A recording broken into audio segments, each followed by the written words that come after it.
Ahora bien, el riñón es un órgano que tiene ciertas características anatómicas que le permiten cumplir. Una de ellas que debemos mencionar es con respecto a su riego sanguíneo. A diferencia de otros órganos, el riñón tiene un gran flujo sanguíneo y la sangre que se deriva hacia el órgano va directamente de la aorta a través de las arterias renales. Entonces, prácticamente la sangre ingresa directo al riñón, no tiene muchas divisiones como para otros órganos, y entonces tiene una gran irrigación. Ahora, la irrigación también, para su cumplimiento de función, tiene ciertas particularidades. Se divide rápidamente en las arterias segmentarias. De las arterias segmentarias, lo que tenemos las arterias interlobares, ¿no? Ahora, las arterias interlobares van a confluir y hacen anastomosis, dando lugar a las arterias arqueadas o arterias arciformes. Y de estas arterias salen los vasos, pequeños vasos lobulares, y de los vasos lobulares van las arteriolas aferentes, ¿no?, que van directamente a los glomérulos. Entonces, miren, si ustedes ven esta distribución, es un órgano que bastante está irrigado, tiene un gran flujo, y es que es necesario eso por su función. Esa irrigación que tiene el riñón no es tanto por necesidad. Claro que también le aporta sus necesidades, obviamente, pero sobre todo para la función. Ahora bien, como mencionamos, rápidamente reconocemos el córtex o la corteza renal y la médula renal, ¿no? Y ubicado en ellos están las unidades funcionales del riñón, que vienen a ser las nefronas. Y por su ubicación de las nefronas, estamos nefronas corticales y nefronas yuxtaglomerulares. Ahora bien, si uno, continuando con la parte de la irrigación, ¿no?, acá tenemos la arteria, que vendría a ser una arteria interlobular, da lugar a la arteriola aferente, forma el glomérulo. El glomérulo es un capilar, modificado, sí, ciertamente, pero finalmente un capilar. Y vuelve a salir la arteriola eferente, y en este caso da lugar a otro capilar, que dependiendo de si estemos en las nefronas corticales o yuxtaglomerulares, tienen diferente característica, pero en términos generales le llamamos el glomérulo peritubular, ¿no?, cualquiera que sean de los dos. Entonces eso es un segundo capilar, y este segundo capilar confluye ya después hacia las venas, y la vena renal sale, ¿no? Entonces es un sistema que tiene doble capilar, doble capilar, un capilar de alta presión, porque maneja altas presiones para su función, y otro capilar que deben ser los capilares peritubulares, que son más bien de baja presión. Eso básicamente para el cumplimiento de su función de la nefrona. Ahora bien, como mencionamos, si comparamos el flujo sanguíneo y la tasa de consumo de oxígeno por el riñón y otros órganos, aquí vemos, ¿no?, que están los riñones. Su peso aproximado del flujo sanguíneo por mililitro por minuto por 100 gramos de tejido es 420. El corazón, que es otro exigente, tiene solo 84, ¿no? El cerebro 54, que es un órgano también que necesita flujo. Y fíjense los músculos, que solo tienen 3 mililitros por minuto por 100 gramos, poquísimo. Pero el músculo es cantidad. Entonces, de ahí que se explique por qué va mucha cantidad hacia el músculo, porque es, comparado con los riñones, la masa es enorme, ¿no? Y la piel, que tiene 13, ¿no? Ahora, en cuanto al consumo del oxígeno, de hecho el corazón tiene mayor consumo de oxígeno y le sigue el riñón, pero esto por su función, como vamos a ver más adelante.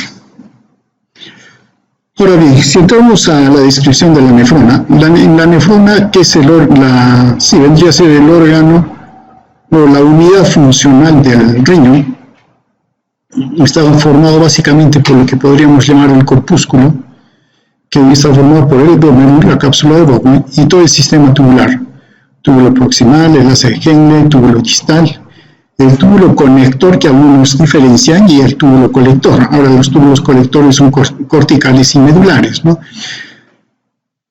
Ahora bien, si tomamos en cuenta la ubicación de las nefronas, como ya mencionamos, hay dos tipos de nefronas. Las corticales, y lo llamativo es que tienen una asa de Henle corta, penetran muy poco en la médula renal y poseen una red capilar peritubular bastante corta, ¿no?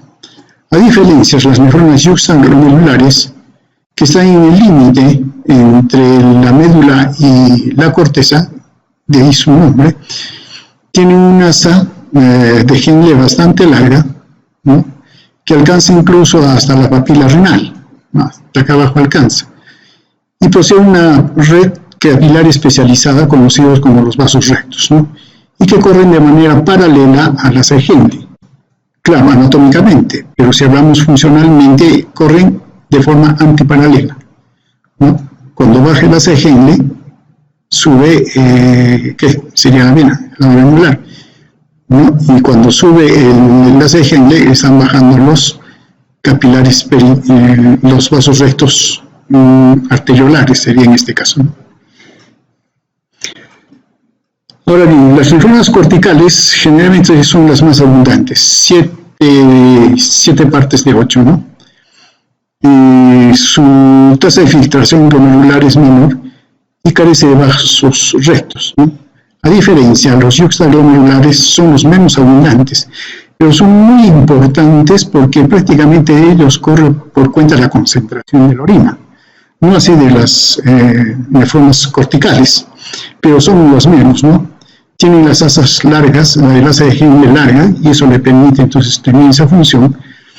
Su tasa de filtración glomerular es mayor, ¿no? Y posee los vasos rectos, ¿no?, que mencionamos.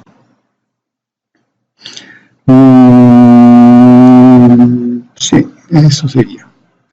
Ahora bien, ya entrando antes de esto, tomemos en cuenta lo siguiente cuando hablamos de la nefrona y la función renal, porque es muy importante para también entender su función. Claro, en un primer momento mencionamos la corteza y la médula, ¿no? La diferencia es aquí, ¿no?, en este lado. Y justo en el límite de los dos se encuentran las nefronas yuxtaglomerulares, ¿sí me dice? Pero si uno desciende más adentro, la médula está dividida en dos partes, la zona interna y la zona externa, ¿no? Ahora bien, la división entre la zona interna y la zona externa viene a ser cuando el asa de Henle cambia de su rama gruesa a su rama delgada. Ese es un primer punto de referencia. Entonces, cuando el asa de Henle desciende, hay un momento en que va a cambiar de estructura, ¿no? Entonces, ese punto de cambio es el punto de referencia de la zona interna de la zona externa de la médula. Por otro lado, cuando ya asciende, también hay otra zona donde el asa de Henle sube, pero tiene un cambio también, ¿no? Y eso va a dividir a la zona externa en una parte externa y otra parte que va hacia el lado interno. Pocas veces se dimensiona, ¿no?, esta zona, pero es importante también, porque esto marca también ciertas funciones que va a realizar el asa de Henle. Ahora, todo esto es importante considerar esto porque la corteza es isoosmótica, mientras que la médula, conforme va ingresando hacia adentro, hacia las papilas, se va haciendo hiperosmótica. Condición necesaria para que las nefronas puedan cumplir su función, y en este caso pueda cumplir su función el riñón. Muy bien. Si nos vamos ya a la formación de la orina. Claro, la orina se va a formar, o es formada en el nefrón, básicamente a través de 3 procesos que se dan en la nefrona. La filtración glomerular, la reabsorción tubular y la secreción tubular. Son 3 procesos que se dan, ¿no? La filtración básicamente es un ultrafiltrado ¿no? De agua, inclusive, sí, también hay desechos, ciertamente, electrolitos, pero también están, por ejemplo, glucosa, que también se filtra, ¿no? Hacia la cápsula de Bowman, ¿no? Es un ultrafiltrado, ¿no? que se da. Lo que no pasa son las proteínas. Ahora bien, el otro proceso es la reabsorción tubular, ¿no? Que sí se da a lo largo de toda del túbulo, pero sobre todo a nivel del túbulo proximal. Prácticamente el 60% de todo lo que se filtra se absorbe a nivel del túbulo proximal. Eso hablando en términos generales, porque de manera particular vamos a hablar de cada, digamos, de los electrolitos y glucosa, por ejemplo, que sí son diferentes, ¿no? Pero en términos generales podemos decir que la gran cantidad de reabsorción que se produce a nivel de la nefrona es en el túbulo proximal, quedando una cantidad que luego va a ser reabsorbida o manejada tanto por la reabsorción como la secreción tubular a lo largo del túbulo, o a lo largo de los túbulos, ¿no? Entonces va a haber sí también la función de secreción que va a ser de forma adicional, ¿no? A la función. Ahora, si uno hace una comparación, es más importante la reabsorción que la secreción, pero sin embargo, hay ciertos elementos que deben ser secretados, así sea poco, pero deben ser secretados para, digamos, mantener la homeostasis en el organismo. Y, claro, cuando uno dice que la reabsorción es más importante que la secreción, no es que nos olvidemos de la secreción, ¿no? Y finalmente, la última parte que tiene que ver con los túbulos colectores, viene la concentración, que vendría a ser otra de las funciones, ¿no?, finales de la nefrona. Bien, acá tendríamos más o menos una distribución, ¿no? La filtración, el túbulo proximal, donde prácticamente se absorben casi 60-70%, depende de qué estamos hablando, pero en términos generales 65-70% de la reabsorción, y todo lo demás ya es manejo de agua y electrolitos prácticamente, ¿no? Todo el resto. Ahora, la función que cumple la nefrona es justamente porque le acompaña estos vasos, ¿no? Estos vasos que permiten que se pueda hacer ese intercambio. Acá a nivel del glomérulo se necesita una fuerza para que haya la filtración glomerular. Por eso que la presión del glomérulo es alta y eso permite entonces una filtración, el pasaje. Pero versus aquí, más bien ya cuando está en los capilares peritubulares, lo que más bien debe haber es una absorción. O sea, todos los componentes, digamos, que han sido reabsorbidos tienen que volver a la sangre para volver a salir a la circulación. Entonces acá no se necesita una filtración, más bien se necesita una absorción. Y ahí entonces que se explique por qué a nivel de los vasos peritubulares la presión hidrostática sea baja. Permite absorberlo. En términos generales, podemos considerar 4 tipos o modelos de comportamiento que tiene el riñón con respecto a los elementos que maneja, ¿no? Puede suceder de que en el caso, por ejemplo, de la creatinina, que se filtra, pero no se absorbe, nada. Solo filtración, y no hay reabsorción, no hay secreción que se le añade. Esa sería una condición, ¿no? Y eso, por ejemplo, de esa manera se comporta la creatinina, o mejor dicho, de esa manera el riñón maneja la creatinina. Por eso que la creatinina para nosotros es un elemento que nos mide la capacidad funcional del riñón. Si la creatinina se mantiene en los niveles normales, se entiende que la producción y la eliminación son normales. Ahora, la producción de la creatinina es constante. ¿Eso depende de qué? De la fosfocreatina. ¿La fosfocreatina para qué sirve? Actividad muscular, ¿no? Entonces, cuando la fosfocreatina se consume por parte del músculo, entonces la creatinina sale y eso debe ser eliminado por el riñón. Es un cuerpo nitrogenado, debe ser eliminado. Entonces, se produce de manera constante y hay una eliminación constante. Entonces, la producción y eliminación se mantienen normal, ¿no? Y eso no refleja el funcionamiento del riñón. Pero si se acumulara la creatinina, y sabemos que no aumenta la producción, ¿qué puede estar fallando? El riñón. ¿No? Entonces, por eso la creatinina nos sirve como un indicador para evaluar la función renal. Ahora, el otro modelo, la otra forma en que maneja, son aquellas sustancias que se filtran, ciertamente, pero que también se reabsorben. Ahí tenemos los electrolitos, cloro, sodio, por ejemplo, el bicarbonato, el ácido úrico, los uratos, por ejemplo. Entonces, si hay filtración y parte se absorbe en la nefrona, entonces, pero si hay algo que también se elimina. Claro, el riñón va a jugar, por ejemplo, con estos mecanismos para que el cloro y el sodio se mantengan, y el bicarbonato también. Y una tercera forma de manejar que tiene el riñón es aquellas sustancias que se filtran y se reabsorben del todo, de tal manera que no se eliminan. No hay nada, no aparece en la orina. Ese es el manejo que hace con respecto a la glucosa y los aminoácidos. Y están las otras sustancias que se filtran, ciertamente, pero también son secretadas. Entonces se suma a la filtración y son eliminadas, ¿no? Y con eso el organismo puede cumplir ciertas funciones para mantener el equilibrio. Muy importante, por ejemplo, para mantener el equilibrio del potasio y de los hidrogeniones en el organismo. También para manejar ácidos y bases, para el equilibrio ácido básico, por ejemplo. También para eliminación de sustancias orgánicas y muchos de los fármacos. Sí pueden ser filtrados, por ejemplo, los fármacos también, pero también, por ejemplo, la penicilina es secretada, ¿no? Y se elimina. Es un mecanismo que tiene el riñón para eliminar entonces sustancias orgánicas, incluyendo fármacos, por ejemplo, ¿no? Muy bien.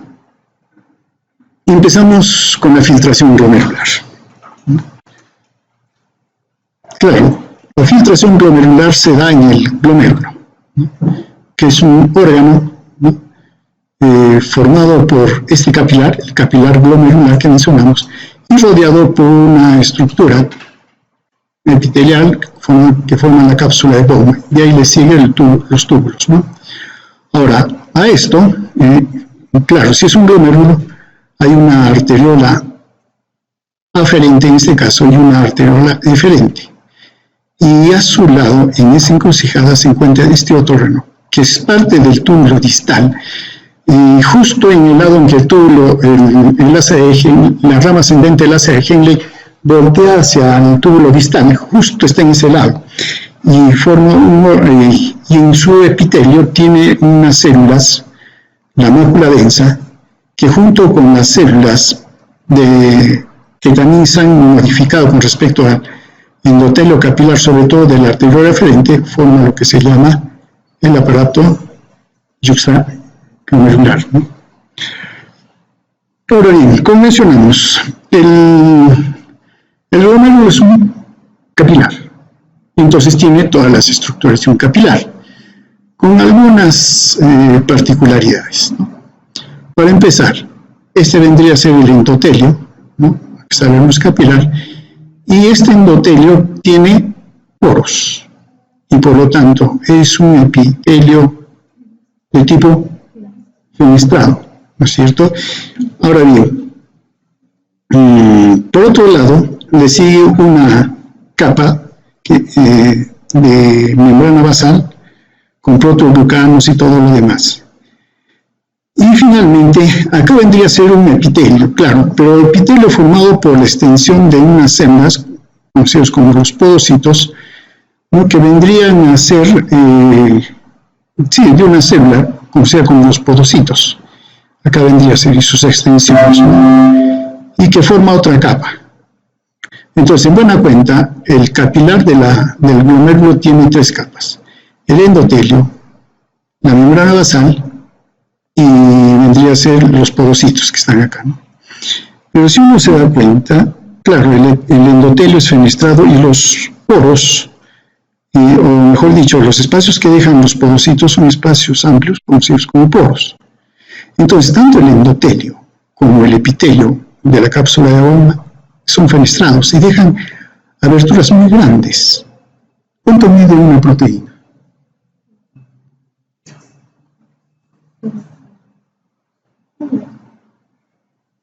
¿Cuánto mide una fenestra? Uno de estos.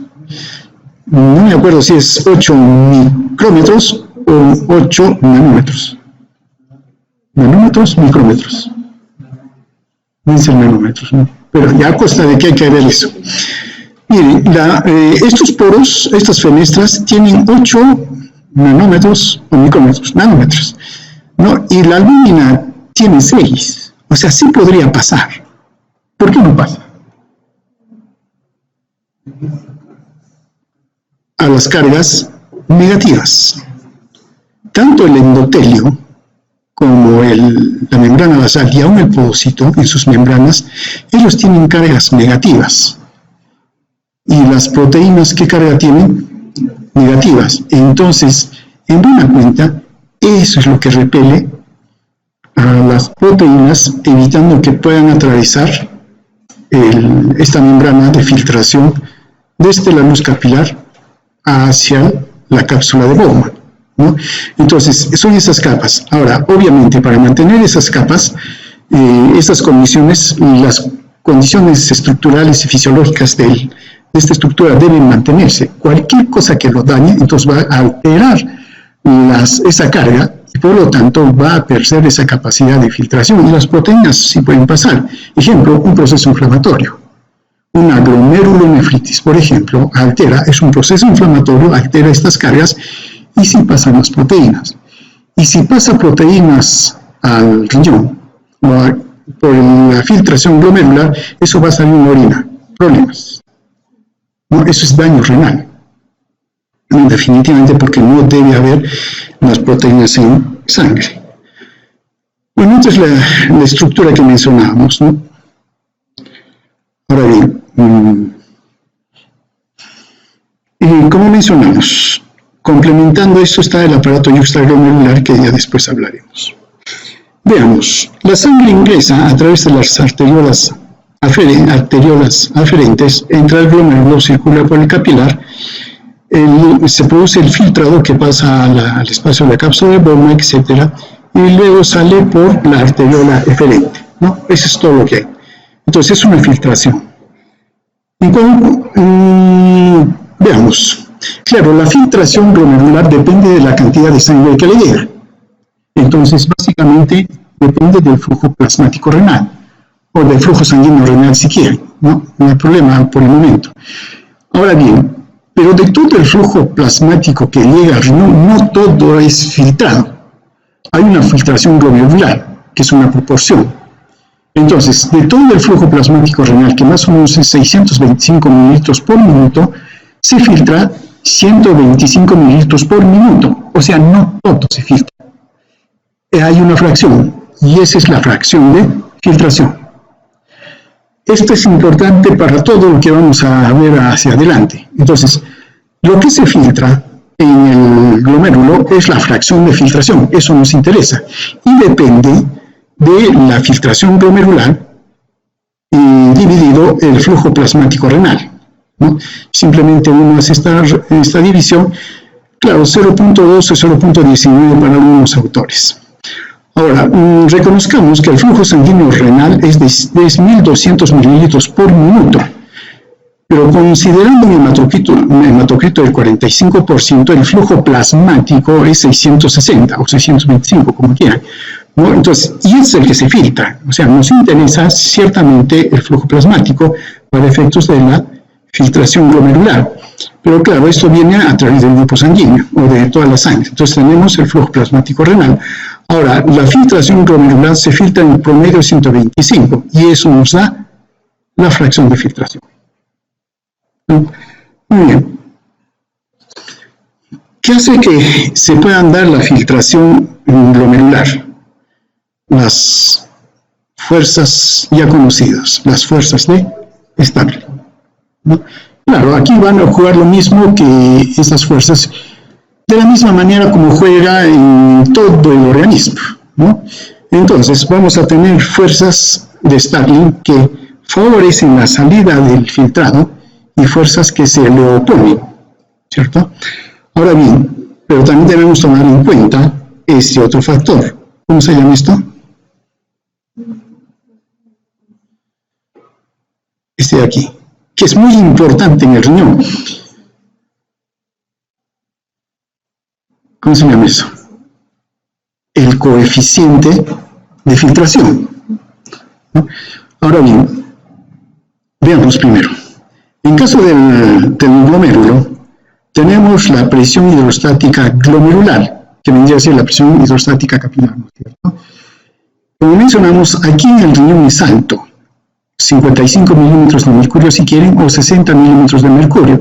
Están los datos por ahí, ¿no? Entonces, ese sería uno. Esa fuerza hace que el filtrado salga del capilar hacia el espacio de la cápsula de Bowman. Luego está la presión coloidosmótica de la sangre, aproximadamente 30 o si quieren 32. Más bien se oponen a la fuerza hidrostática. Entonces hace que regrese el filtrado, o haría que regrese, se opone. Y luego está la presión hidrostática de la cápsula de Bowman. Claro, finalmente hay un filtrado que se está dando y esto se llena, hay líquido, entonces crea una presión hidrostática, calculado en 15 milímetros de mercurio, o si quieren 18. Ahora, ¿qué nos falta acá de las fuerzas de Starling? La presión coloidosmótica de la cápsula de Bowman. Claro, acá debía haber también una presión coloidosmótica. Pero ¿por qué no hay presión coloidosmótica? Porque no se filtran proteínas. Claro, y si no hay filtración de proteínas, no hay presión coloidosmótica. Entonces, aunque unos consideran que sí hay, ¿no? ¿Por qué? Ya no sería coloidosmótica, sino osmótica, porque se está filtrando glucosa, por ejemplo, que es osmóticamente activa. Y también electrolitos. Entonces, sí hay presión osmótica ahí. Pero es tan baja y como no hay proteínas, simplemente la desconocen, ¿no? La desprecian, como dicen, ¿no? Es despreciable. Muy bien. Si tomamos en cuenta esta fuerza que hace que salga 60 milímetros de mercurio y se le opone la presión coloidosmótica de la sangre de 32 y la presión hidrostática de la cápsula de Bowman, esto suman, ¿cuánto sumarían? Sumarían 50. Entonces la diferencia es 10. Muy bien, entonces acá tenemos, ¿no? La arteriola eferente, acá está la filtración. Claro, acá también manejan otros datos, pero también es lo mismo. 55 de salida y 45 de entrada. La diferencia es 10. 10 milímetros de presión, que es considerado como la presión neta de filtración, ¿no? Ahora bien, eso considerando las fuerzas de Starling, pero mencionamos que acá hay un coeficiente, el coeficiente de filtración capilar.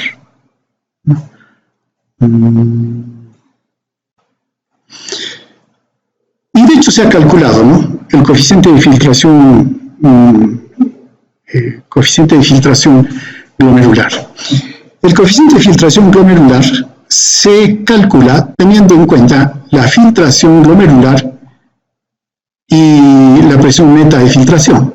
Claro, simplemente despejamos acá de la fórmula, ¿no? Todo esto finalmente va a dar lugar a la presión de filtración neta, multiplicado por el coeficiente de filtración. Simplemente hacemos un reordenamiento de la fórmula y sí, podemos determinar el coeficiente de filtración es igual a la filtración glomerular dividido la presión neta de filtración, ¿no? Y teniendo los datos de 125 mililitros por minuto y 100 milímetros de mercurio, el coeficiente de filtración es de 12.5. ¿Cuánto es el coeficiente de filtración en los capilares orgánicos? Tejidos. Porque ahí también juega, ¿no es cierto? ¿Juega o no juega? Juega. ¿Es menor? Es menor.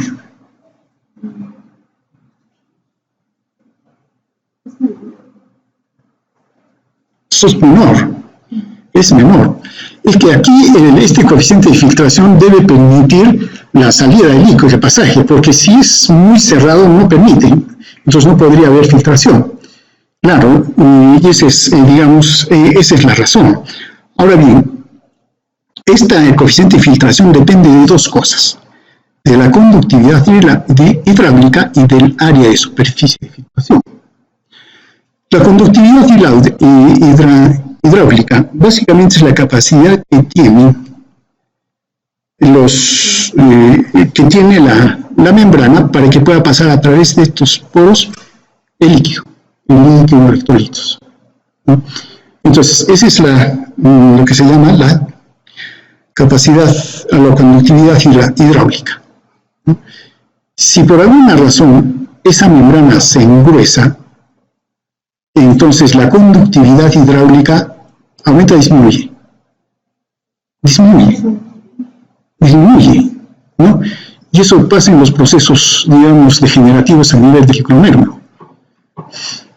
Y el área de superficie, claro, la extensión, que si uno agarra este glomérulo lo extiende, ¿no? El área de superficie, pero también en términos generales podemos ver lo del riñón. El riñón presenta una gran superficie para que pueda darse la filtración. Es bien grande, ¿no? Tan grande de que nosotros podríamos vivir con 2/3 de un riñón. Puede seguir funcionando. O sea, tenemos una gran capacidad renal, se entiende, que sí, puede un riñón inclusive dejar de funcionar y el otro todavía puede seguir, y si funciona bien, mejor. Y es la razón también por qué hay trasplantes renales. Claro, trasplantan uno porque saben que la persona puede vivir con un riñón, si no, no habría trasplante renal, ¿no? Pero podemos llegar hasta con 2/3. Las nefronas son en un número, están cuantificados 800.000, 1.000.000, por ahí están, pero que una vez dañadas no se regeneran. Al igual que las nefronas, o mejor dicho, de que las nefronas no se restituyen y nacemos con un número fijo ya. Y las vamos perdiendo con el tiempo. El límite es 40 años. Hasta los 40 años estamos con plena capacidad funcional renal porque nuestras nefronas están todas. Pero a partir de los 40 años, inevitablemente, vamos perdiendo función renal. Un 10% de función renal cada 10 años. Entonces, si llegamos con 100% a los 40 años, a los 50 tenemos 90, a los 60 tenemos 80, a los 70 tenemos, y así vamos bajando. El truco y la clave es llegar a los 40 años con la máxima capacidad funcional renal. Claro, si llegamos con 50% a los 40 años, no vamos a llegar a los 70 ni a los 50. No vamos a llegar. Y claro, ¿quién se preocupa del riñón antes de los 40 años? Y sobre todo la loca juventud, ¿no? Claro, entonces, de ahí la necesidad de proteger al riñón. El riñón hay que protegerlo. ¿Y cómo se le protege? Dándole líquido. Mientras más líquido tenga, le es más fácil manejar todas sus funciones y cumplir con ellas, ¿no? Pero si no, tiene que forzarse y sufre. Entonces, hay que darle líquidos. El problema más bien es, en la universidad hay pocos baños, y los que hay a veces están cerrados. Los varones no tienen problema, tienen todo el bosque ahí arriba. El problema viene con las damas, las mujeres, y restringen líquidos. Restringen para no tener ese problema, pero ahora están bien, pero después va a venir el costo. Entonces hay que pensar bien con el riñón. Ahora bien, ¿hay condiciones que ajustan la filtración glomerular? Sí. Dentro de estas condiciones que van a determinar la filtración glomerular, están aquellas que determinan la presión hidrostática capilar, ya que dijimos que esa es la principal fuerza que hace de que salga el líquido, haga el filtrado, ¿no es cierto? Ahora, la presión hidrostática capilar depende obviamente de la presión arterial, de la resistencia de la arteriola aferente y de la resistencia que ofrezca la arteriola eferente. Acá las dos juegan, ¿no? Van a jugar. En términos generales, uno puede pensar, si la presión arterial aumenta, la presión hidrostática capilar del glómerulo ¿aumenta o no aumenta? Aumenta, claro, ¿no? Lógico, es lógico. Más presión, aumenta la presión hidrostática. Pero el riñón tiene un mecanismo de ajuste que le permite manejar esas presiones en un rango muy amplio. La presión arterial puede variar. Estamos a nivel central prácticamente, no estamos en la periferia acá. Pero puede variar, por ejemplo, de 80 milímetros de mercurio a 180 milímetros de mercurio y el riñón maneja adecuadamente en ese rango. Como que no aumenta mucho la presión hidrostática capilar por sus mecanismos de ajuste que tiene. Eso después los vamos a mencionar, los vamos a describir. Entonces, el riñón sí se maneja en un rango bastante cómodo. Puede subir la presión arterial, sí, pero eso no necesariamente lleva a un extremo, a un efecto inmediato sobre la filtración glomerular. El riñón lo va a manejar. Claro que con el tiempo eso se va perdiendo, eso también es cierto. Y también cuando ya se pasa esos extremos, el riñón no puede hacer sus ajustes. Pero sobre todo eso sucede cuando estos problemas son de largo tiempo, ¿no? Al comienzo el riñón sí va compensando, pero se va cansando. Y ahí viene el problema. Entonces, el riñón en términos generales sí se maneja una presión hidrostática glomerular bastante cómoda en un rango bastante amplio de presión arterial. En cuanto a la resistencia de las arteriolas aferentes y eferentes, veamos aquí. Este es el glomérulo. Tenemos la arteriola aferente y acá está la arteriola eferente. Si hay una vasoconstricción de la arteriola aferente, entonces, ¿qué sucede? No entra líquido. La presión hidrostática disminuye. Claro, se está cerrando el caño de ingreso. Y entonces, por lo tanto, la presión hidrostática capilar en el glomerular disminuye. Y la presión meta de filtración disminuye. Y la fracción, la fracción de filtración también disminuye. Por otro lado, si la arteriola aferente hace vasodilatación, entonces ingresa más líquido. Y si ingresa más líquido, la presión hidrostática capilar glomerular aumenta, la presión de filtración aumenta y la fracción de filtración aumenta. O si quieren, la tasa de filtración glomerular aumenta, ¿no? En los textos van a encontrar esas terminaciones, esos términos, ¿no? Ahora bien, veamos. Lo que acabamos de decir va a dar lugar a ajustes en la tasa de filtración glomerular, ¿no? Si tomamos en cuenta, primero tomamos en cuenta la arteriola aferente, aquí ¿qué tenemos? El aumento de la resistencia que ofrece la arteriola aferente. Eso significa que está haciendo vasoconstricción. Una vez, 2 veces, 3 veces lo normal, digamos, o el punto de referencia. Acá tenemos la tasa de filtración glomerular y acá tenemos el flujo sanguíneo renal. Claro, la actividad o las condiciones de la arteriola aferente no solamente van a alterar la tasa de filtración glomerular, sino también el flujo sanguíneo renal. Acuérdense, es un continuo todo, hasta la vénula. ¿Por qué es que el riñón puede cumplir esa función de filtración?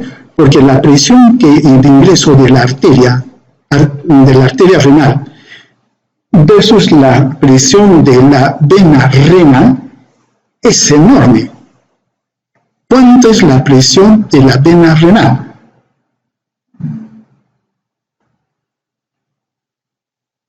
Es 3 o 6 milímetros de mercurio. Es bajísimo, y si estamos entrando con ¿cuánto? Con 80, miren, semejante caída. Eso le permite funcionar al riñón. Y por eso también es que está conectado prácticamente de forma directa a la aorta. Es un filtro, y para que toda sustancia pase por un filtro se necesita presión, y sí la tiene esa gradiente. Entonces, ahora, en ese continuo, ¿qué tenemos? Las arterias renales, y todas las divisiones que hay, arteriola aferente y la eferente, los capilares, todos ellos controlan o condicionan ese pasaje. Y ellos, entonces, en términos generales, condicionan el flujo renal. Entonces, no solamente cuando hablamos de las condiciones de la arteriola aferente y también la eferente, tienen que ver con la tasa de filtración glomerular, sino también con el flujo sanguíneo renal. Ahora veamos, si la arteriola aferente hace vasoconstricción, claro, es obvio que la tasa de filtración glomerular va a disminuir. Disminuye. Pero también disminuye el flujo sanguíneo renal. ¿Qué sucede con la arteriola eferente? Esa está después del glomérulo. Lo mismo, ¿no? Hace resistencia, significa una vasoconstricción. ¿Y cómo va a influir eso? Si hablamos de la tasa de filtración glomerular, lo que va a suceder entonces es que si hay una resistencia, una vasoconstricción, la sangre que está ingresando al glomérulo no sale con facilidad. Y por lo tanto aumenta la presión hidrostática en el glomérulo, entonces aumenta la tasa de filtración glomerular. Aumenta. Pero ¿qué más está sucediendo? Está sucediendo de que, como está pasando el filtrado, el agua, ¿pero qué no pasa? Las proteínas se concentran. ¿Y qué pasa cuando aumenta la concentración de proteínas? La presión coloide osmótica aumenta y le hace resistencia y entonces empieza a disminuir. Empieza a disminuir la tasa de filtración glomerular. Claro, porque ya se salió el líquido y las proteínas aumenta la presión coloide osmótica, entonces más bien empieza a jalar, a retener. Entonces, la tasa de filtración glomerular en un segundo momento disminuye por el aumento de la presión coloide osmótica. Pero ¿qué sucede con el flujo sanguíneo renal? El flujo sanguíneo renal disminuye.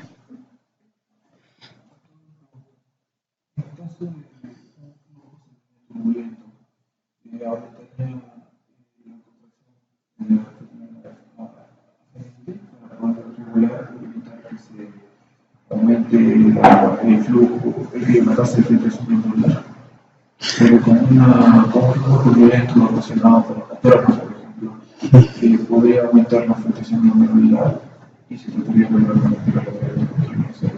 Depende en dónde estamos. Si es a la entrada de la arteria renal, que es raro, no he escuchado una aterosclerosis de arteria renal, pero quién sabe, ¿no? Pero puede ser, por ejemplo, un tumor, que eso sí pasa. Entonces, si es al comienzo de la entrada, entonces más bien lo que va a disminuir es el flujo renal.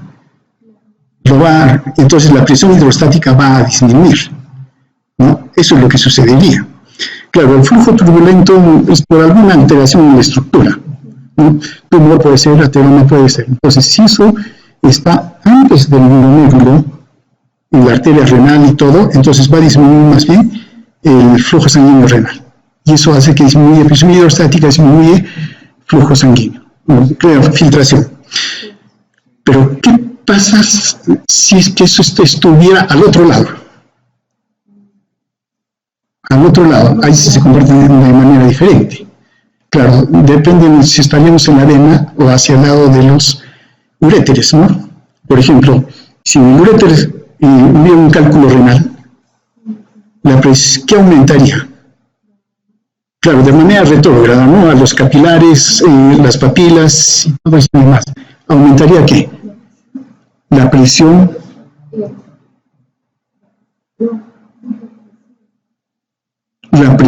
hidrostática glomerular de la cápsula de Bowman. Ese aumentaría. Y eso, si aumenta la presión hidrostática de la cápsula de Bowman, ¿qué pasa con la presión neta de filtración? Disminuye y no hay filtración.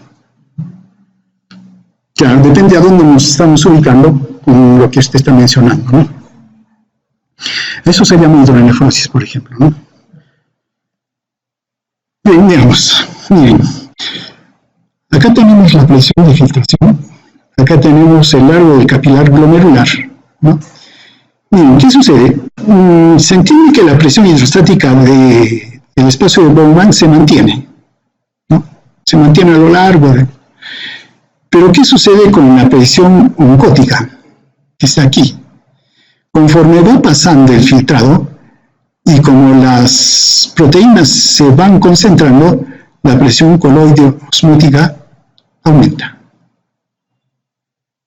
Y eso hace que la presión meta de filtración, que en un momento ya miramos por 10, empiece a disminuir a lo largo del glomérulo. Disminuye. Entonces, dando cuenta al comienzo, esas 3 fuerzas que hemos mencionado y la presión meta de filtración de 10, eso es válido al comienzo. Pero conforme se va dando la filtración hacia el final, prácticamente, si ustedes quieren, se equilibran y ya no hay filtración. Pero ya se está de salida. ¿Qué ha disminuido en esa sangre que ha entrado, esa sangre que ha entrado al capilar glomerular? ¿Qué ha disminuido? El líquido ha disminuido volumen.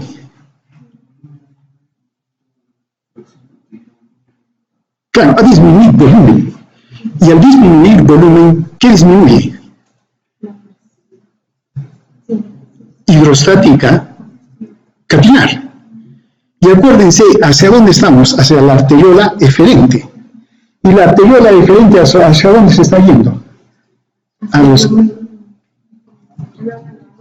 A los capilares peritubulares.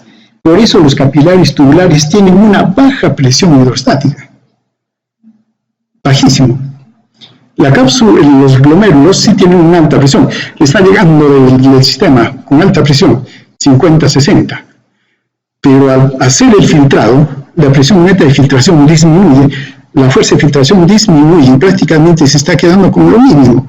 Claro, le está permitiendo seguir la gradiente hacia los capilares peritubulares, pero ellos ya tienen poca presión hidrostática capilar. ¿Pero qué ha aumentado? La presión osmótica o oncótica. Entonces lo que va a hacer es jalar al agua. Y con ello va a arrastrar también a los solutos. Esto es, y si nos ubicamos en las nefronas yuxtaglomerulares, ¿dónde estamos? ¿Dónde estamos? Del riñón. Estamos en médula. Estamos en médula. Los glomérulos corticales no entran hasta la médula, se quedan afuera. Ellos no tienen vasos rectos, pero sí tienen capilares peritubulares. Las nefronas yuxtaglomerulares tienen vasos rectos, que también son capilares peritubulares, pero son vasos rectos, entran. Pero están entrando con esa presión que estamos hablando, muy baja, y por lo tanto, cuando llegan allí empiezan a extraer al agua. ¿Y de dónde lo extraen? Lo extraen de la médula renal, del espacio medular, y lo dejan sin agua. Y por lo tanto, la médula se vuelve muy concentrada, y su osmolaridad aumenta. Esa es la razón, porque si no tuvieran esa relación, o sea, no se podría formar la alta osmolaridad en la médula. ¿No? Ahora, dicho sea de paso, si nosotros estamos acá parados, es gracias a la médula renal. ¿Por qué? Si no estamos acá, si no se hubiera formado esa osmolaridad alta en la médula renal, no estamos aquí. ¿Dónde estaríamos? ¿En dónde?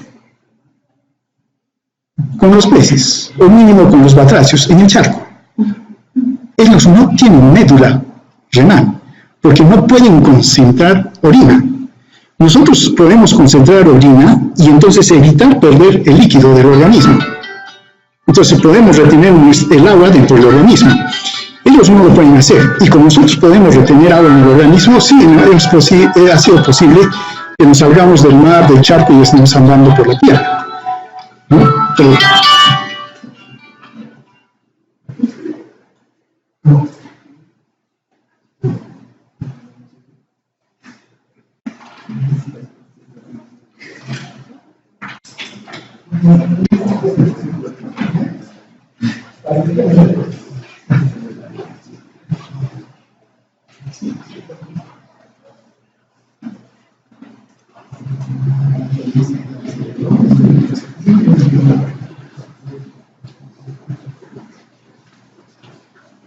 ya está.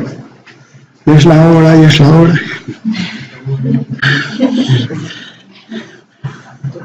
Bueno, lo dejamos acá, creo. ¿Sí? No, esto es solo ajustable para ellos, no es para nosotros. Claro, podríamos caer en esa tentación, pero no lo tome así. Porque si usted lo toma así, va a haber otros problemas. Este gráfico es solo para la filtración glomerular y cómo se comporta, digamos, para ese otro lado no, es diferente, eso lo vamos a ver. Es que miren, si ustedes quieren, esto es para la filtración glomerular, no es para, como se ha hecho con los capilares, como no deben de hacer los capilares para el intercambio. No es para eso, acá no hay intercambio con razones metabólicas. Acá hay más un intercambio con razones de función renal, que es muy diferente, por eso le digo, no aplique eso para lo que dice, ¿no? Listo, muy bien, entonces...